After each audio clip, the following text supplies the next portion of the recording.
তো সুলাইমান আলাইহিস সালামের যখন মন্ত্রী হলেন, তো তার সাথে ছিলেন একদিন একটা আগন্তুক লোক আসলো, অপরিচিত, যাকে ওই বুজুর্গ মন্ত্রী চিনতে পারেনি।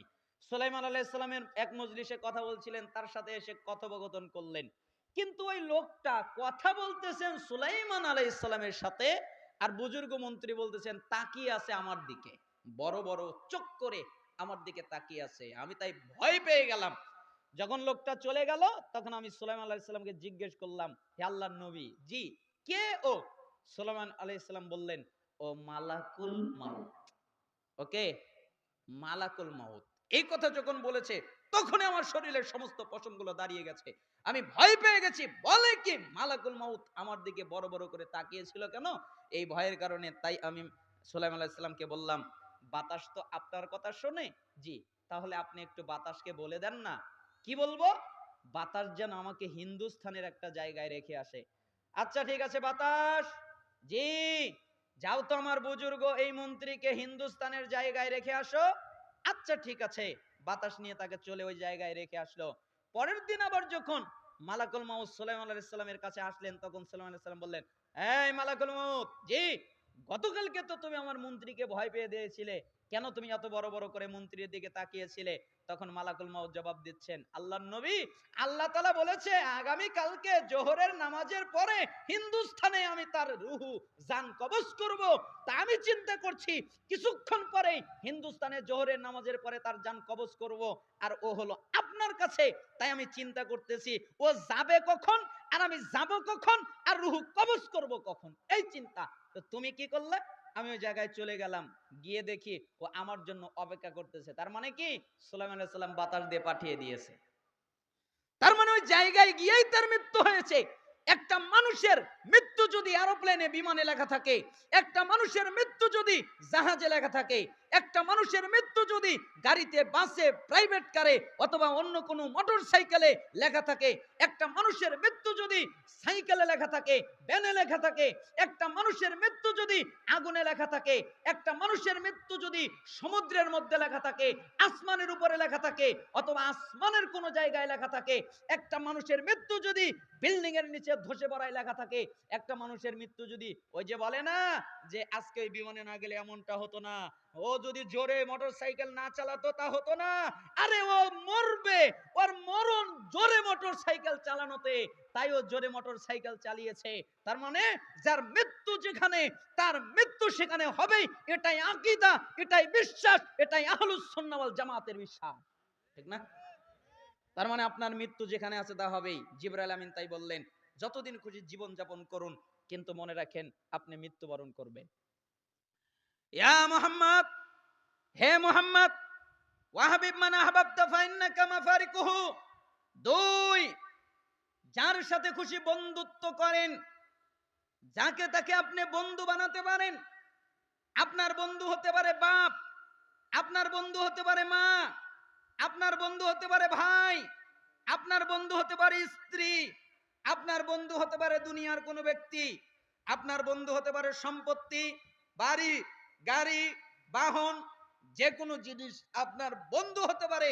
আপনি যার সাথে খুশি বন্ধুত্ব করেন, কোনো নিষেধাজ্ঞা নেই। কিন্তু নবী আপনি মনে রাখেন, আপনি আপনার বন্ধুকে রেখে চলে যাবেন, আর আপনার বন্ধু আপনাকে রেখে চলে যাবে। আপনারা কি মনে করেন রেখে যাবে না থুয়ে যাবে? রেখে যাবে না?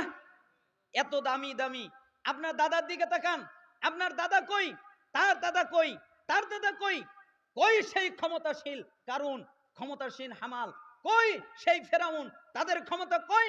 তারা টিকতে পারেনি। তাদের রাজত্ব কই? তাদের রাজত্ব টিকেনি।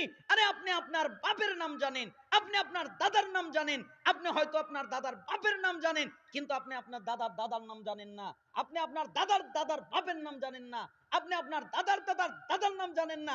ঠিক আপনি যখন দুনিয়া থেকে চলে যাবেন, আপনার সন্তান আপনার নাম জানবে, হয়তো আপনার নাতি আপনার নাম জানবে, কিন্তু আপনার নাতির সন্তানের আপনার নাম হয়তো নাও জানতে পারে, তার সন্তানের আপনার নাম হয়তো নাও জানতে পারে। 2 পুরুষ, 3 পুরুষ, 4 পুরুষ, এরপর আপনার কোনো খোঁজ খবর থাকবে না। এই জন্য সাবধান, আপনি কাকে বন্ধু বানাবেন, আপনি কাকে নিয়ে কবরে যাবেন, এই জন্য আপনাকে লক্ষ্য রাখতে হবে। পৃথিবীতে বন্ধু বানাতে হলে একজনকেই বানাতে হয়, সেটা হলো নেক আমল। কেন? কেউ যদি আমার সাথে কবরে না যায়, নেক আমল আমার সাথে কবরে যাবে, ঠিক না? আমার সাথে কবরে যাবে কি? নেক আমল, সঠিক আমল, বিশুদ্ধ আমল। এই জন্য আপনি নেক আমলকে বন্ধু বানান। জিবরাইল আমিন কত মারাত্মক কথা বললেন মুহাম্মদ সাল্লাল্লাহু আলাইহি সাল্লামকে, আপনি যার সাথে খুশি বন্ধুত্ব করেন, কিন্তু মনে রাখেন আপনি তাকে ছেড়ে যাবেন, সেও আপনাকে ছেড়ে যাবে। ইয়া মুহাম্মদ, হে মুহাম্মদ, ওয়ামাল মাশিতা ফাইন্নাকা মাজজিউন বিহি। মাজজিউন মুজজান দুটাই পড়া যায়। হে মুহাম্মদ, আপনি লক্ষ্য করুন, যা খুশি কাজ করুন। মুহাম্মদ সাল্লাল্লাহু আলাইহি ওয়াসাল্লাম তো আর পাপ করতে পারে না, এই জন্য এই কথাটা আমরা আমাদের কাছে নিয়ে আসতে পারি এইভাবে। আব্দুল্লাহ, ইচ্ছা করলে চুরি করো, আব্দুল্লাহ ইচ্ছা করলে মিথ্যা বলো, ইচ্ছা করলে ডাকাতি করো, ইচ্ছা করলে গীবত করো, ইচ্ছা করলে চগলখড়ি করো, ইচ্ছা করলে সুদ খাও, ইচ্ছা করলে ঘুষ খাও, ইচ্ছা করলে জিনা করো, ইচ্ছা করলে ব্যভিচার করো, ইচ্ছা করলে গালাগালি করো, ইচ্ছা করলে দুনিয়াবিতে যত পাপ আছে, অন্যায় আছে, এগুলো করো, কোনো নিষেধ নেই। কিন্তু মনে রাখো তোমাকে রবের সামনে দাঁড়াতে হবে। কার সামনে দাঁড়াতে হবে? না আপনারা কি মনে করেন দাঁড়াতে হবে না? দাঁড়াতে হবে আমাদের। মিশকাতের 5197 নম্বর হাদিস, ইবনে মাসউদ রাদিয়াল্লাহু আনহু তিনি বলেন, রাসূল সাল্লাল্লাহু আলাইহি ওয়াসাল্লাম বলেছেন, লা তাযালু কদম ইবনে আদম ইয়াউমাল কিয়ামা হাত্তা ইসআলান 50। কিয়ামতের দিন আদম সন্তান যতক্ষণ পর্যন্ত 5টা প্রশ্নের উত্তর দিতে না পারবে, ততক্ষণ পর্যন্ত তাকে নড়তে দিব না। নড়ার অনুমতির জন্য 5টা প্রশ্নের জবাব লাগবে। আপনি হাত নড়াতে পারবেন না, আপনি মাথা নড়াতে পারবেন না, আপনি শরীর নড়াতে পারবেন না, আপনি পা নড়াতে পারবেন না, আপনি কোনো অঙ্গ প্রত্যঙ্গ নড়াতে পারবেন না। কেন? নড়ানোর অনুমতিতে 5 প্রশ্নের উত্তর লাগবে। এক, আন উমরিহি ফিমা আফনাহু, তাকে জিজ্ঞেস করা হবে, আমি যে তোমাকে তোমার বয়স দিয়েছিলাম, তুমি এই বয়স কোন কাজে ব্যয় করেছো? আমি তোমাকে 50 বছর দিয়েছিলাম, আমি তোমাকে 60 বছর দিয়েছিলাম, আমি তোমাকে 70 বছর দিয়েছিলাম। উঠবেন না, অল্প সময় শেষ করে দিব। আমি তোমাকে